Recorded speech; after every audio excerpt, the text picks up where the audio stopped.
The words were a brand seared onto her soul. "You're just too plain for high society." Jasper Quinn, her husband of a decade, had delivered the verdict with the same casual ease he used to order a new suit. 1 year later, Elle Porter, the plain wife, stood at the top of the Metropolitan's grand staircase. The flashbulbs were a blinding storm, but they weren't for her. They were for the man whose arm she held, Adrian Wells, the billionaire recluse. And across the marble expanse, Elle saw him. Jasper. His face was a mask of disbelief. This wasn't just an entrance, it was a reckoning. The click of the deadbolt felt too final, a sound as sterile and absolute as the penthouse Jasper Quinn was leaving her in. Elle Porter stood in the center of the vast, white living room, surrounded by cardboard boxes. They were not his boxes, they were hers. His things, the bespoke suits, the Art Deco sculptures, the Italian leather-bound and unread books, were all staying. She was the only thing being removed. "It's just optics, Elle. You have to understand." Jasper was fastening the cufflink on his left wrist, a shard of blue lapis. He wasn't looking at her. He was looking at his reflection in the floor-to-ceiling window, which framed a perfect, indifferent New York skyline. "Optics," Elle repeated. The word tasted like ash. For 10 years she had been his optics. She'd been the quiet, supportive, intelligent wife who organized his chaotic life, who hosted his stiff dinner parties, who corrected the grammar in his aggressive business proposals. She had been the solid mahogany desk to his flashy, gold-plated pen. "Exactly. We're moving into a new sphere," he continued, finally turning. Jasper Quinn was a man built by a tailor. Everything about him was sharp, from the crease in his trousers to the predatory angle of his smile. The Mercer deal, the co-op board. These people don't just work. They exist on a different plane. And Nova Steel understands that world. She is that world.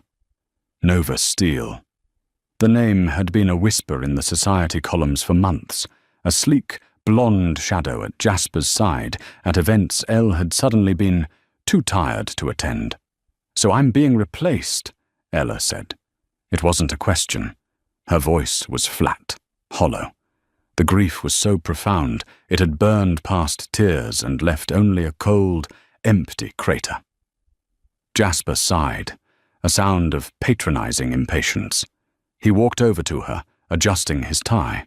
He was handsome, devastatingly so, and he knew it. It was his primary currency. "Don't be so reductive, Elle. It's not a replacement. It's an evolution." He gestured around the room. "This apartment, my company. I'm curating a brand, a life, and—" He paused, searching for the kindest way to deliver the cruelest blow. He reached out and brushed a piece of lint from her simple, beige cashmere sweater. It was her favorite, worn thin at the elbows. "Ella, look at you. You're wonderful. You're smart, you're kind, but you're just too plain for high society. You're too sensible. Your heart is in your books, not on the page 6 list. And for where I'm going, that's a liability." Too plain. The words didn't just sting, they rewrote her entire history.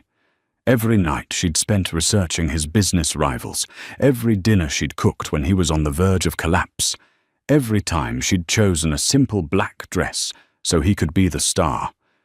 All of it was just plain. "I see," she said. And she did.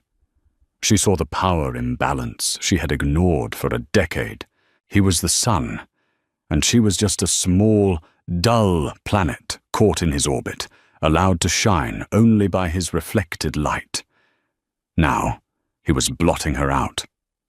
"I've been generous," he said, tapping his briefcase. "The settlement is more than fair. You'll be comfortable. You can, I don't know, open that little bookshop you always wanted." He thought she was that small. A bookshop. Her degree was in art history and chemical conservation. She had, until she'd met him, been one of the most promising young art restorers in the country. She'd given it up to support his dream. "The papers are on the kitchen island with my lawyer's card," he said, moving toward the door. "My assistant has already arranged for your things to be moved to the new apartment in Brooklyn." He hadn't even let her choose it. He was curating her exit. He paused at the door, that perfect, chiseled jaw tight with, what? Not regret. Annoyance. Annoyance that this was taking up 20 minutes of his day. "Don't look at me like that, Ella. It's for the best. You are never happy in this world. You're just not built for it." The door clicked shut. Elle Porter stood alone in the white room for a long time. The silence was absolute. She looked down at her plain sweater. She looked at her sensible hands, hands that could detect a forgery with a single touch, hands that knew how to mix pigments to match a 17th century master. A new feeling, cold and sharp, began to creep into the crater of her grief. It wasn't sadness. It was rage, a quiet, precise, and deeply sensible rage. "We'll see," she whispered to the empty room. "We'll see who's built for what." She walked over to her boxes. She picked up a copy of The Odyssey, her old university copy, its pages soft as cloth. She had been Penelope, the dutiful wife, waiting. No more. It was time to be Athena. The Brooklyn apartment was fine. It was a pre-war 2-bedroom with good light and floors that creaked with character. It was also a world away from the silent, sterile penthouse on the 80th floor. Here she could hear sirens, the shouting of neighbors, the rumble of the F-train. It was the sound of life, and in the first 3 months, Ella hated it. Grief is a disorienting, physical thing. It was a weight in her chest, a fog in her brain. Jasper's words, too plain, had become her internal monologue.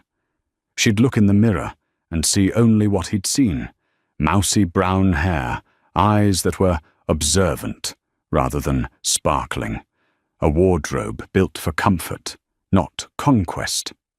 She had become the woman he'd described. Her only tether was Finn Carter.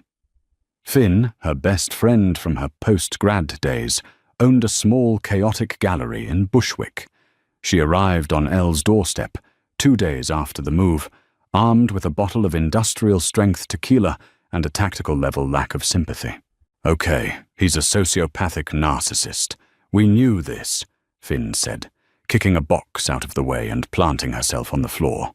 "The question is, what now? Are you going to let him win? Because right now, you letting that walking, bespoke-suited aneurysm win." "He already won, Finn. He has Nova Steel. He's on the cover of Manhattan Capital magazine. I'm here, with a creak in my floor." Finn poured 2 tumblers of tequila.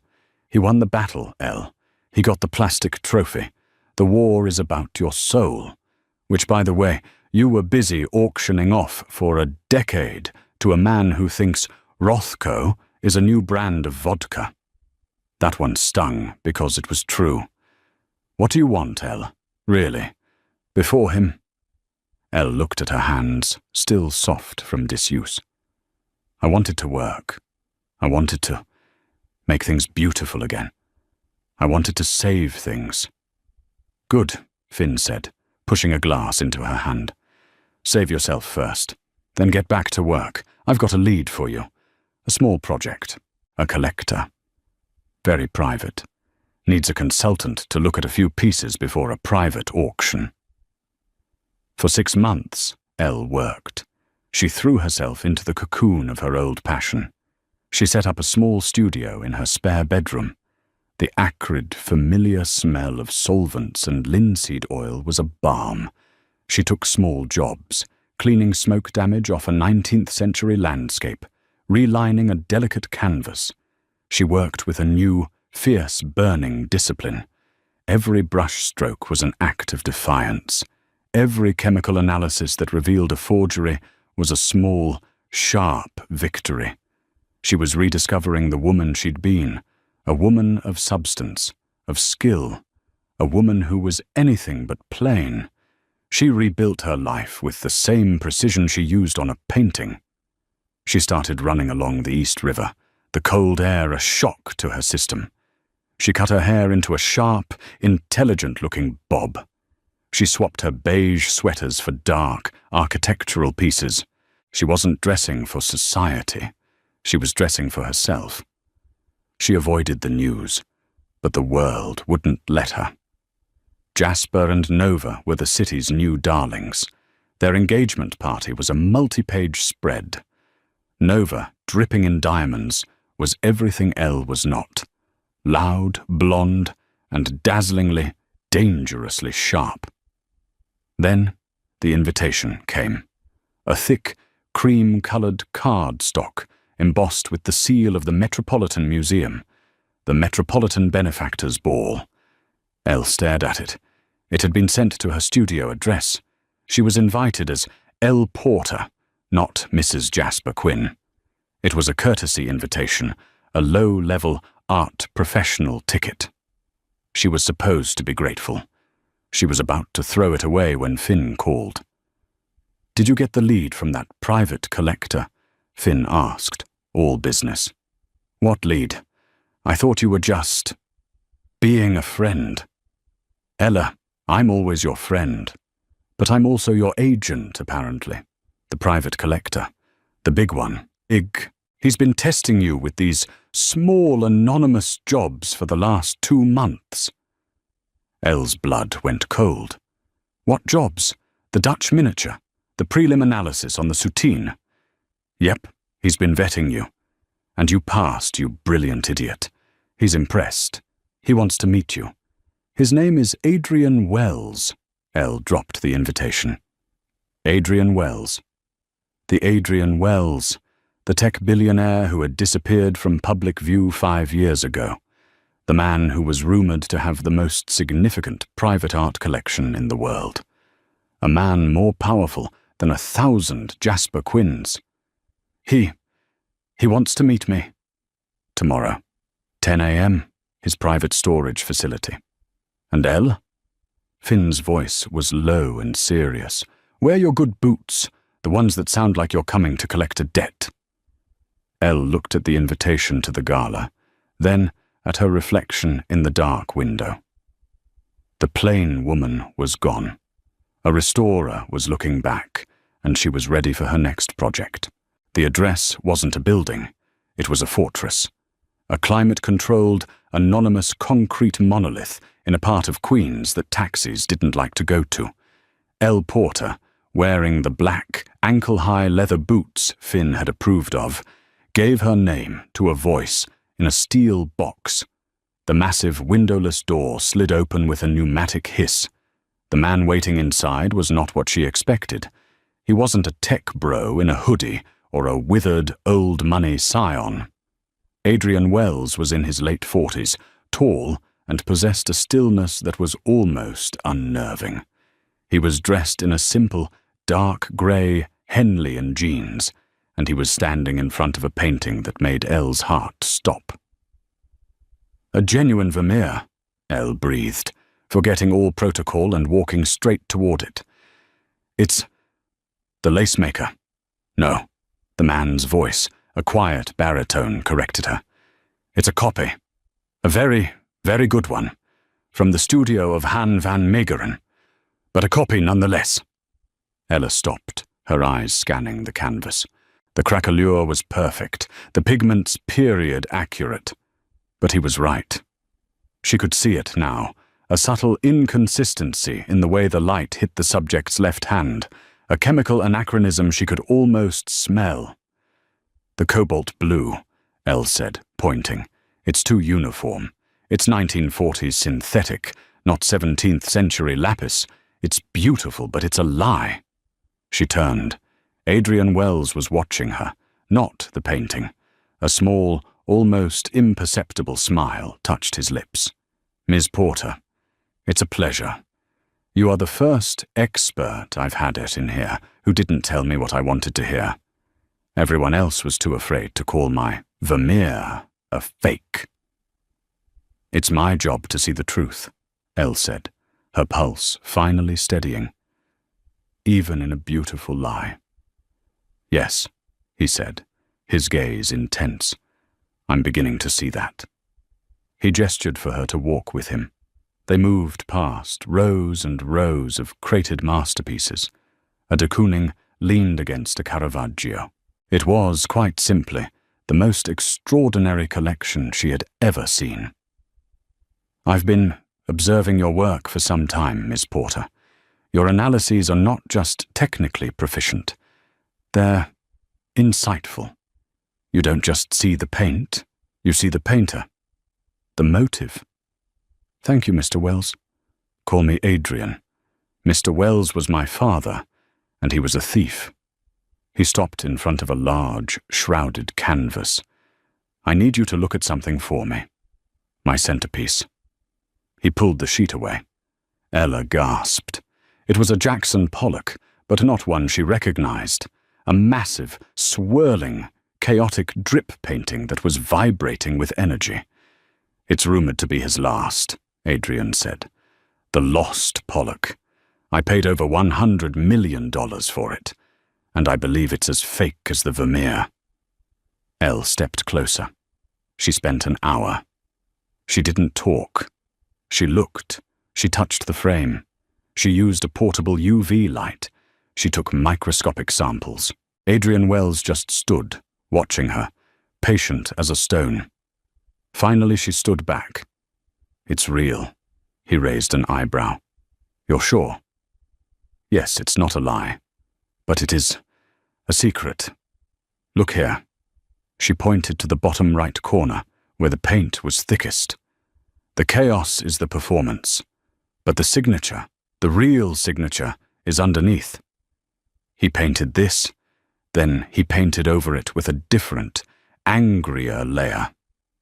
The man who painted the top layer was drunk and full of rage. The man who painted the bottom layer was terrified. It's authentic, but it's not one painting. It's two. It's a confession. Adrian was silent for a full minute. "You've had a difficult year, Ms. Porter." The shift in topic was so sudden, it almost gave her whiplash. I'm not sure what you mean." "Jasper Quinn," he said.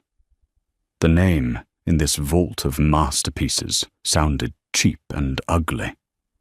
A man who built a company on shaky debt and a curated Instagram feed. A man who wouldn't know a masterpiece from a motel room print. A man who, I believe, called you plain. Elle's blood ran cold. How do you know that?" "I make it my business to know things. I've seen you at fundraisers with him, years ago. You were always in the corner, looking at the art on the walls, not the people. You were the only person in the room who was actually looking. It intrigued me." He stepped closer. "Jasper Quinn is a fool. But he's also a problem. He's been trying to get his hands on a piece of land I own in the Hudson Yards, using questionable methods. He's working with Quinn Mercer, a man I particularly despise. They think they're sharks, but they're just minnows in a very, very big pond." "This has nothing to do with me," Ella said, her voice sharp. "I am not his wife. I am not his problem anymore." "Oh, I disagree," Adrian said, that quiet intensity back. "You're his solution. Or rather, mine." He picked up a thick, cream-colored envelope from a nearby table. It was identical to the one in her apartment. The benefactor's ball. "I am this year's benefactor," Adrian said. "I'm funding the new restoration wing, which means I am, unfortunately, the guest of honor. I hate these things. But Jasper Quinn will be there. He'll be at the head table with his new fiancée, Nova Steele, trying to prove to the world that he belongs. He will be performing. He held the invitation out to her. I don't need a date, Ms. Porter. I need a partner. I need someone by my side who knows the difference between a performance and the truth. Someone who can see the confession underneath the chaos. I need your eyes. You want to use me to get to Jasper, Ella said, her heart hammering. I want to hire you, he corrected, for a very high-profile consulting job. I want you to be my guest. I want you to stand next to me, look at the art, talk to the curators, and tell me what you see. And if in the process, the sight of you on my arm causes Jasper Quinn to lose his composure and make a very stupid business mistake, well, that's just a happy bonus. It was a power play. It was cold and it was calculating, and it was exactly what she needed. She was tired of being a victim. She was tired of being plain. What? Ella asked, her voice steady. Should I wear? The following week was a blur. Ella had assumed be my guest meant she'd be one of a crowd. Adrian Wells did not do crowds. A car arrived at her Brooklyn apartment, not a flashy limo, but a black, brutally efficient Audi. It took her to a private atelier in a brownstone on the Upper East Side. The designer was a severe, elderly Frenchwoman named Madame Beauvais, who looked at Elle as if she were a slab of marble to be chiseled. Monsieur Wells has specific tastes, the woman muttered, circling Ella. He does not like flash. He likes form, structure, intellect. He said you have good bones. We will see. There was no makeover montage. This was an arming. I'm not a prop, Elle found herself saying to the woman's reflection in the mirror. Of course not, chérie, Madame Beauvais said, pulling a bolt of fabric that looked less like silk and more like liquid shadow. Props are for the opera. This is for the war. You are not a date. You are a statement. The dress wasn't a princess gown. It was an act of architectural brilliance, a deep, almost black emerald green. The fabric was a heavy, matte silk that absorbed the light.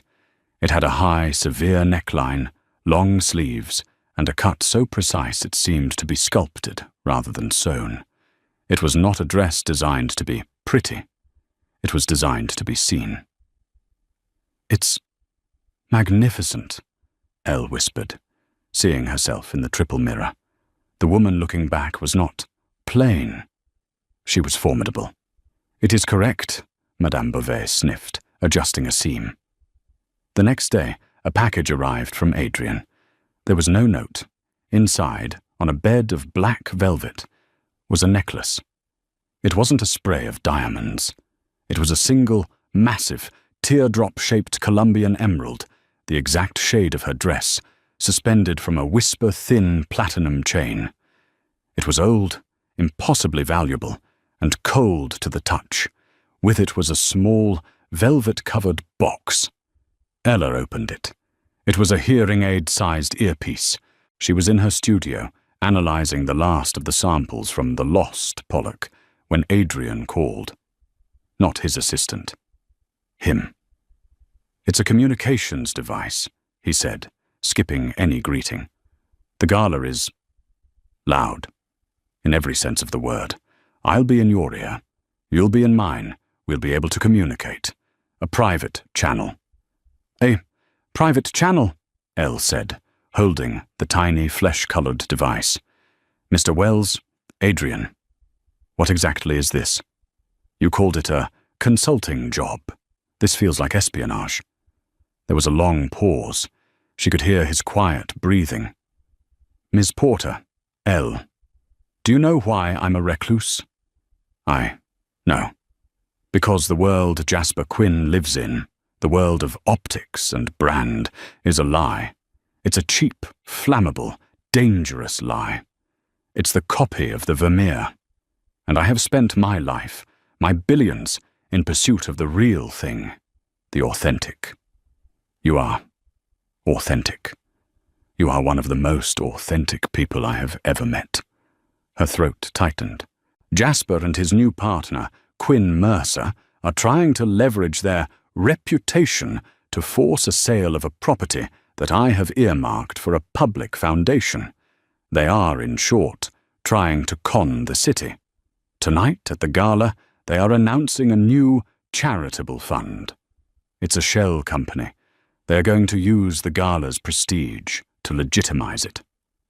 And you want to stop them. I want to expose them. I want to show the world the difference between a real masterpiece and a very good fake. You are my expert analysis. When I introduce you, I will be introducing you as the new head of the Wells Foundation's Art Acquisition and Restoration Fund. Elle sat down. You're giving me a job? Tonight? I am announcing your new position, a position you have more than earned. The lost Pollock is real. Your analysis was correct, and you just saved me $100 million. This is your commission. Elle's mind was racing. This was not a date. This was not a revenge plot. This was a coronation. What do I have to do? Just be yourself. Be the woman who saw the truth in the Vermeer. Look at the people. Look at the art. And tell me what you see. When Jasper, or Nova, approaches you, and they will, I will be right there, in your ear. You will not be alone. The night of the Gala, Elle stood in her small Brooklyn apartment, fully dressed. The emerald rested against her collarbone, a cool, heavy weight. It was her armor. She looked in the mirror. The plain woman was a ghost. The sensible wife was a memory. The woman in the mirror was a queen, a restorer. A car horn honked gently outside. She touched the earpiece, hidden by her hair. I'm ready, she said, to no one, and to everyone. The steps of the Metropolitan Museum of Art were a human river, a chaotic flood of silk, diamonds, and ambition. The air was electric with the pops of flashbulbs and the murmur of 1,000 conversations. Ella had been here before, trailing in Jasper's wake, a beige shadow clutching a program.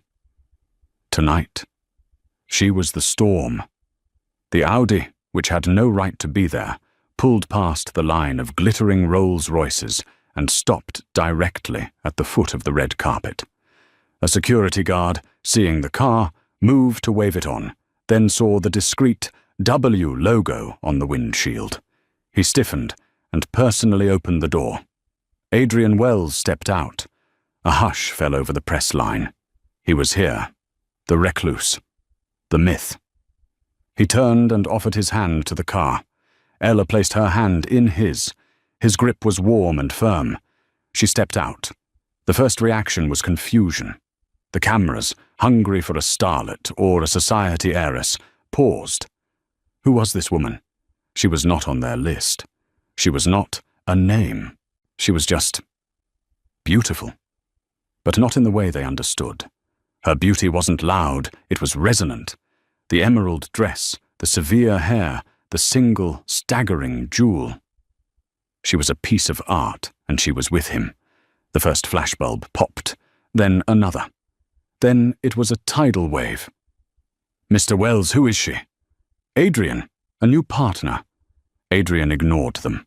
He tucked her arm into his, leaned in, and his voice was a warm murmur in her ear, overlapping with the identical sound from the earpiece. Breathe, Elle. You're not walking into a party. You're walking into a gallery, and we are the main exhibit. They're staring, Elle murmured back, her eyes straight ahead. Let them. We're the only real thing here. They began their ascent. And then she saw him. Jasper Quinn and his new fiancée, Nova Steele, were 20 steps above them, preening for the cameras. Jasper was in a velvet tuxedo, the picture of smug success. Nova was a vision in white gold sequins, her blonde hair a halo, her hand on her hip. She was, Elle had to admit, breathtaking, a perfect, dazzling fake. A reporter shouted, "Jasper! Nova! How's the new fund?" Jasper was laughing, raising his hand when he saw the commotion below.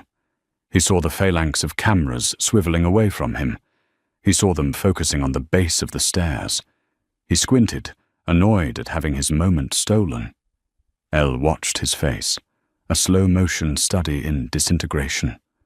Annoyance. Who is stealing my spotlight? Confusion. Is that Adrian Wells? What's he doing here? Disbelief. And who is that Elle? His smile didn't just fade. It cracked. The blood drained from his face. His hand, the one he'd been waving, froze in mid-air. Nova, who missed nothing, saw his reaction. She followed his gaze. She didn't know Ella. She didn't need to. She saw the dress, the emerald, and the man. She saw the threat. Her smile tightened. Her eyes, as bright and hard as her diamonds, narrowed.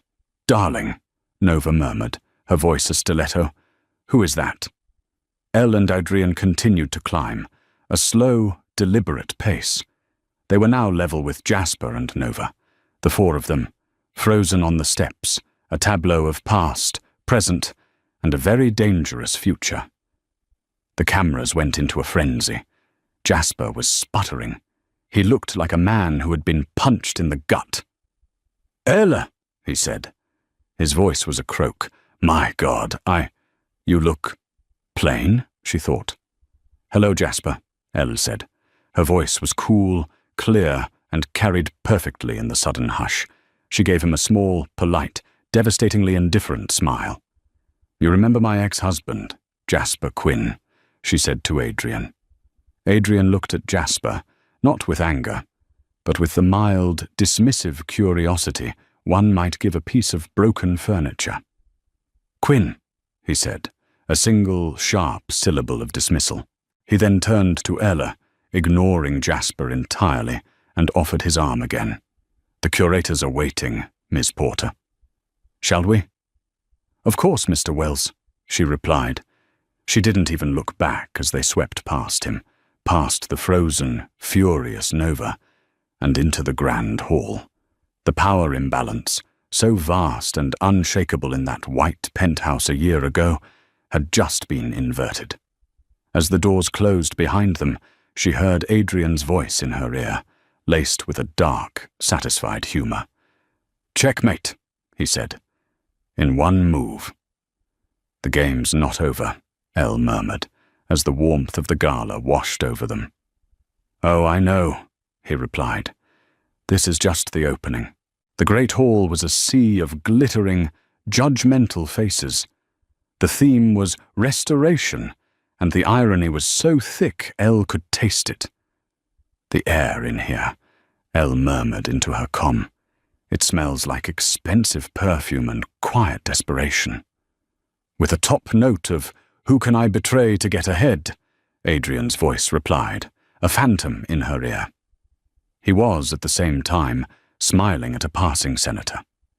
The whispers started immediately. "That's her? With him? I thought she was—" "Well, you know." A terrifyingly thin woman with a face like a dried apple rushed up to them.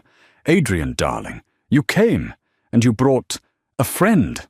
"Eliza," Adrian said, his smile not reaching his eyes.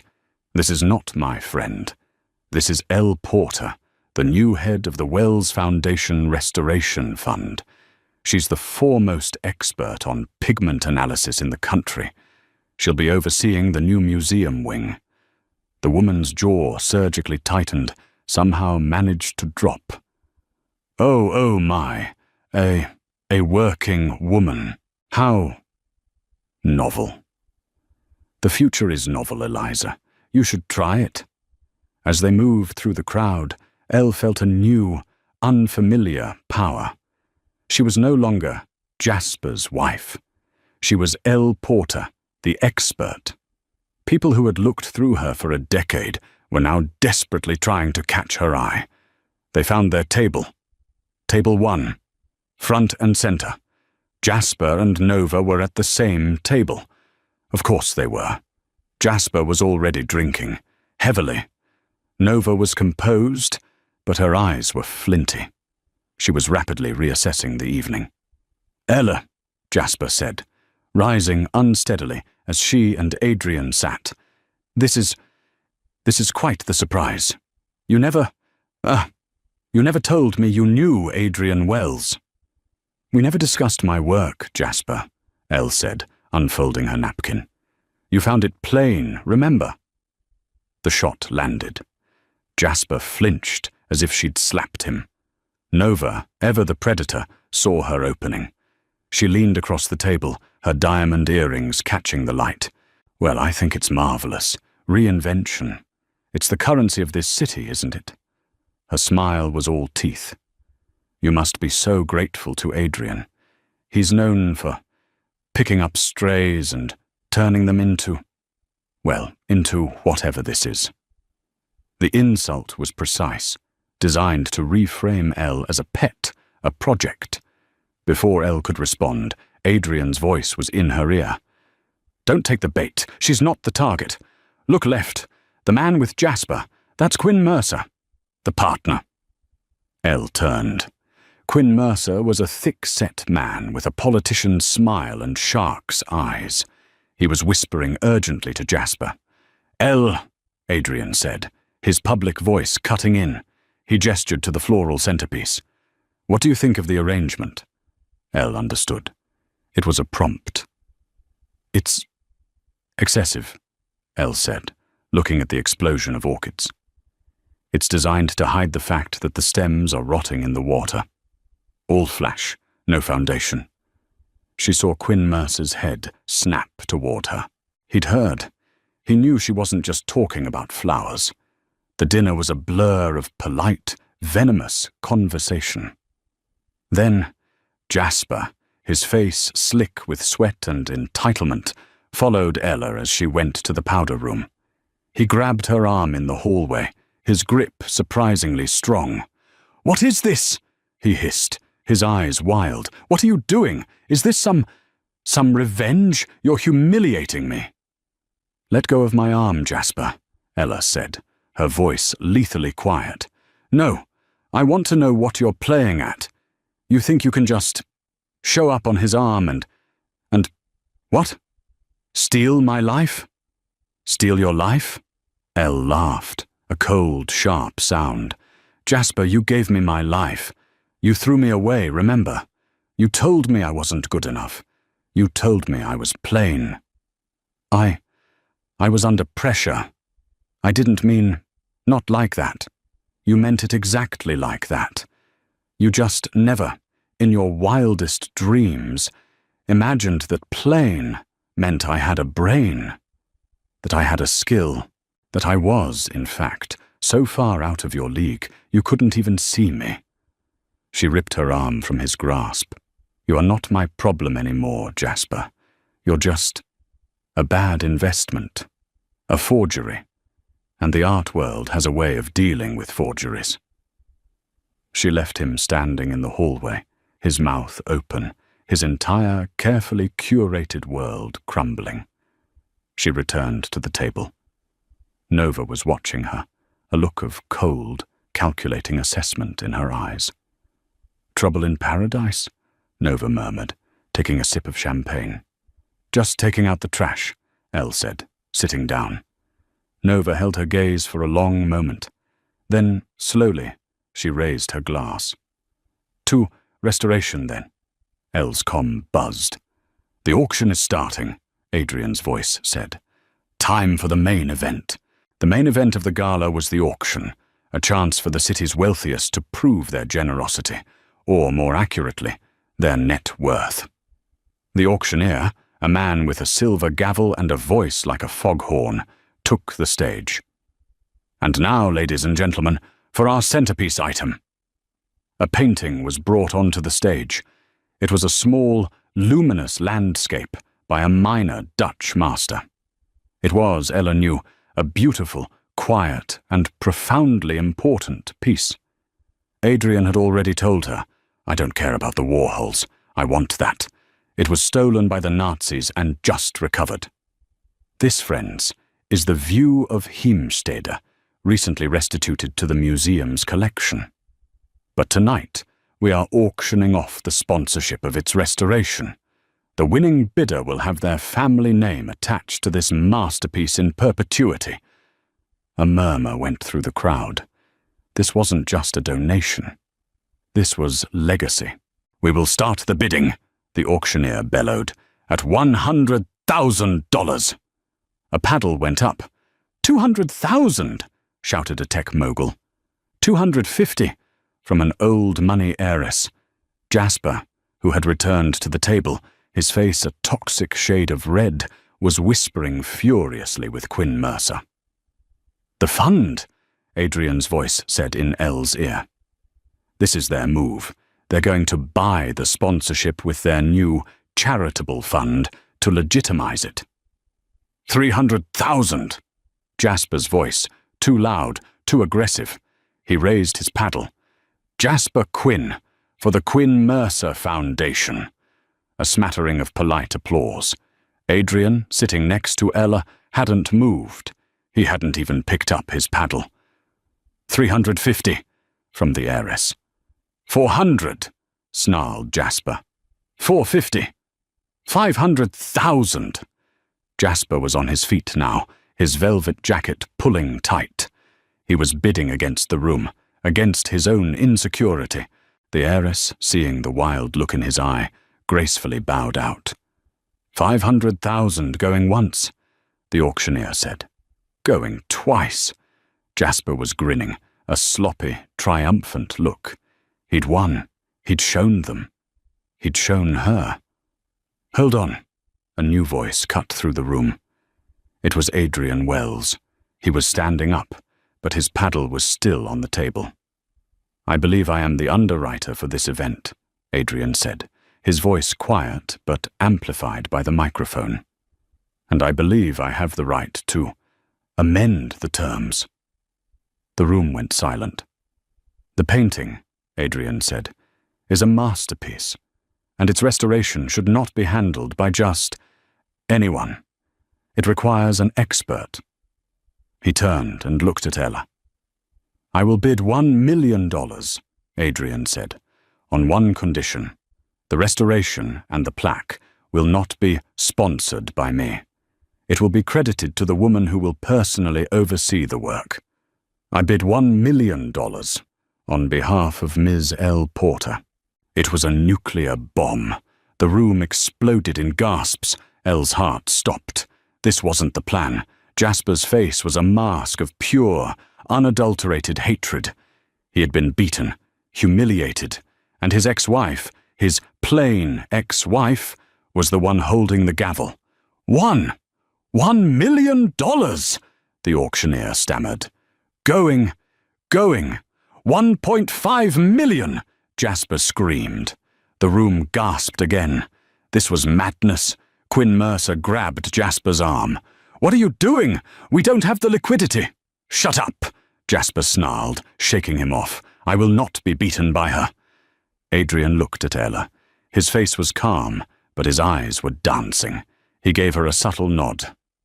Ella picked up Adrian's paddle. "Number 1. She stood up. The room, which had been buzzing, went dead silent. She was grace, she was form, she was the emerald green embodiment of power. "Mr. Wells," she said, her voice carrying across the entire hall, "has been generous, but he's a tech man. He thinks in zeros. A restorer thinks in value."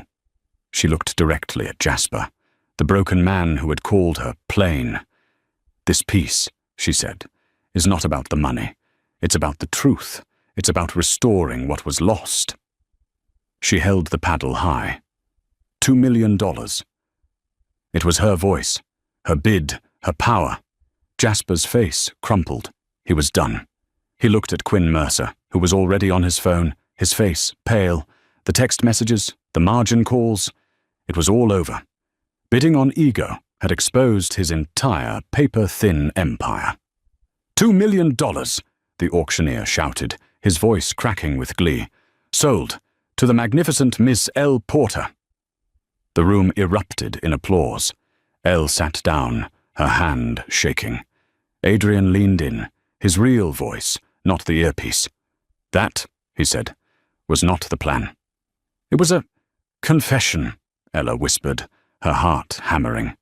Underneath the chaos, he smiled, and for the first time it reached his eyes. You're a terrifying woman, Miss Porter. I had a good teacher, she said. Across the table, Nova Steele watched them. She wasn't angry. She wasn't anything. She was just watching. She took a sip of her champagne. Then, very slowly, she pulled her chair back, stood up, and walked away from Jasper, who was now sitting alone, his head in his hands, a broken man at a table of victors. The fallout was not immediate, but it was total. The world that Jasper Quinn had built was a house of cards, and Elle's $2 million bid, a bid she'd made with Adrian's full financial backing, was the gust of wind that brought it all down. The next morning, the headlines weren't about the gala. They were about the winning bidder. The mystery mogul and his masterpiece, with a picture of Elle and Adrian, and more importantly, Jasper Quinn over-leveraged. Quinn Mercer fund stalls. Jasper's $1.5 million scream bid was an ego-fueled IOU he couldn't cash. It triggered a liquidity crisis. His investors, already nervous, saw the reports. They saw him lose a bidding war to his ex-wife. They saw weakness. Quinn Mercer, seeing the ship was sinking, did what sharks do. He fed. He initiated a hostile takeover, a move he'd been planning for months, using Jasper's Gala night meltdown as the breach of fiduciary duty he needed. 2 weeks later, Elle was in her Brooklyn studio, now the official, and much larger, headquarters of her expanding restoration business. Finn was managing the books, which had grown exponentially. The view of Heemstede was on a secure easel in the corner, her first and most important client. The buzzer rang. Finn went to get it. Ella, you need to see this, Finn said, her voice strange. Jasper Quinn was standing in the doorway. He was diminished. The bespoke suit was still there, but it was rumpled. His skin was grey. The predatory confidence was gone, replaced by a hollow, desperate exhaustion. They won't let me in my office, he said, his voice a rasp. Mercer, he locked me out. My own building. Jasper, what are you doing here? Elle asked.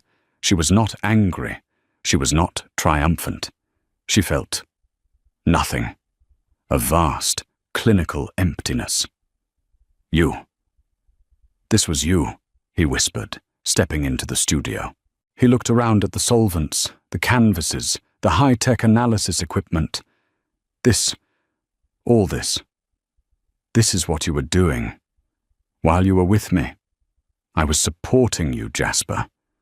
This is what I did after. No. He shook his head, the logic of his collapse finally clicking into place. Wells. He wanted the Hudson Yards property. He used you. He used you to destroy me. Adrian Wells never used me, Jasper, Elle said, turning to face him. He hired me. He paid me for my expertise. He gave me a seat at the table. You just wanted me to set it. He stared at her, the reality of her words hitting him. The woman in front of him was not the plain wife he'd discarded. She was a stranger, a CEO, a power. But why? He pleaded. It was the question of a child. Why? We were happy. Were we? Ella asked, and the sadness in her voice was real. Or was I just quiet? Was I good at being your plain little shadow so you could feel tall? Ella, please. He took a step toward her. I'm ruined. Mercer is taking everything. Nova left. She took the ring. She took the dog. A small, hysterical laugh bubbled in Elle's chest. Of course she did, Jasper. She's a high society woman. She's not built for plain poverty. Help me, he whispered. He actually reached for her hand. You're with Wells. You're on the museum board. You can talk to them. You can tell them it was a mistake, a misunderstanding. This was it. The final reckoning. The moment of his deepest betrayal. He hadn't come to apologize. He had come for one more thing. Elle looked at his hand, the manicured fingers, the lapis cufflink. A different one, but the same arrogance. She thought of the decades she'd spent, shrinking herself to fit into his life. She did not pull her hand away. She simply let his hang in the air, unanswered. I can't help you, Jasper. You won't. No, I can't. My plain little world, the one you discarded. It turns out it has rules. It has integrity. It has consequences. You don't restore something by lying about what it is. You built a life on a lie, and it just collapsed. That's not my fault. That's just gravity. He stared at her, his eyes hollow. The last flicker of hope died. He had nothing left to leverage. You are plain. He spat, his last pathetic venom. You're just plain cruel. No, Jasper, Ella said, turning back to her painting. I'm just done. Finn, show Mr. Quinn out. He didn't move. Finn, ever practical, put her hand on his chest. Let's go, buddy. The past is closed. He let himself be escorted out, a ghost leaving a world he no longer understood. Elle was left alone with the 17th century masterpiece. She picked up a fine hair brush, dipped it in a cleaning solvent, and with a surgeon's steady hand, she began the delicate, meticulous work of restoring the sky. 6 months later, the Porter Restoration and Analysis Gallery opened in Soho. It wasn't a gallery in the traditional sense. It was a working space, a high-tech lab, and a private consultancy, all hidden behind a discreet, sand-blasted glass door. The opening was the most exclusive and most understated event of the New York art season. Elle stood in the center of the main room, which currently held the view of Heemstede, on a central, perfectly lit wall. The plaque next to it read, Restoration by L. Porter. She wore a simple, cream-colored silk dress. Her hair was a little longer. She looked happy. Not triumphantly, aggressively happy, but settled. At peace. Adrian Wells was in the corner, talking to a curator from the Louvre. Their partnership had evolved. It was not a romance, not in the traditional sense. It was something rarer, a meeting of minds. He was her patron, her partner, and her most challenging client. He respected her intellect, and she was perhaps the only person in the world not afraid of him. You did it, he said, coming over to her, a rare, genuine smile on his face. He handed her a glass of champagne. We did it, she corrected. No, you. I just opened the door. You're the one who walked through it and rebuilt the entire house. He looked at the painting. It's perfect. The sky. It's like I can breathe it. It was always there, Elle said, just hidden under 100 years of grime. The bell on the door chimed. Finn, who was managing the door, looked up, and her eyes went wide. Elle turned. Nova Steele was standing in the doorway. She was not the Gala Nova. Her hair was pulled back. She wore a severe black pantsuit. She was, as always, stunning. But she was subdued. And she was alone. The room, filled with the quiet murmur of art world heavyweights, went silent. Nova walked directly to Ella, ignoring everyone else, including Adrian. She stopped in front of Ella. Miss Porter. Ella. Her voice was a low, steady alto. Nova. Ella was perfectly composed. Nova looked at the painting. Then at Elle. "Jasper, I heard he's in Switzerland. Some clinic. He's not well." "I'm sorry to hear that," Ella said. And she was. "No, you're not," Nova said, with a flash of the old sharpness. "And you shouldn't be. He was a fool, a beautiful, charismatic, and profoundly stupid fool. I miscalculated. We all make bad investments," Ella said. Nova laughed, a genuine, surprising sound. "So we do." She looked around the gallery, her sharp eyes taking in the technology, the clientele, the power. "I'm in a transitional phase," Nova said. "My assets were tied to his. I'm reinventing. Again. The currency of this city," Elle murmured, remembering. "Exactly. And I find myself in possession of a few pieces that my new patron is looking to liquidate. Quietly. A few minor impressionists, a Pissarro, a Sisley, all with complicated provenances." Elle felt Adrian stiffen beside her. He was about to step in to tell this woman to leave. Elle put a hand on his arm. "I've got this." She looked at Nova, the ultimate society woman, the perfect, beautiful fake. But fakes, Elle had learned, were just confessions, and Nova was confessing something. She was a survivor. "You're not here to sell art, Nova," Elle said. "You're here for a job." Nova's perfect mask cracked just for a second. A flicker of, was it fear? "Don't be ridiculous," Nova snapped. "Am I?" Ella said, taking a sip of her champagne. "You're the best flipper in New York. You know everyone. You know who's rising, who's falling. You know where the bodies are buried. You know where the art is buried. You're a walking, talking, perfectly dressed high society surveillance system." Nova was speechless. "My business," Elle continued, "is authenticity. But to know what's real, you have to be an expert in what's fake. And you, Nova, are the foremost expert I've ever met." She held out her hand. "I need a client manager, someone to handle the Viper's Nest, so I can stay in the lab. The commissions are substantial, but the loyalty has to be 100% to me." Nova stared at Elle's outstretched hand. This was the woman her ex-husband had discarded. The plain woman. This woman was now offering her redemption or a new, more interesting cage.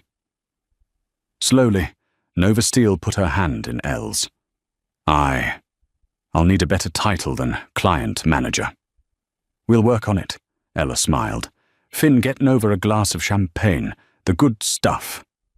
Adrian Wells watched the two women, a look of profound, stunned admiration on his face.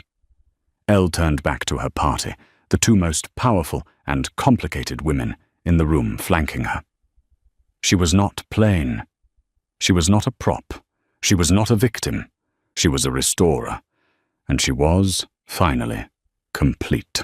Elle Porter's journey from a plain wife to a powerhouse in the art world wasn't just about revenge.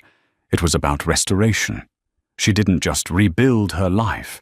She revealed the masterpiece that was always hiding underneath the grime of other people's expectations.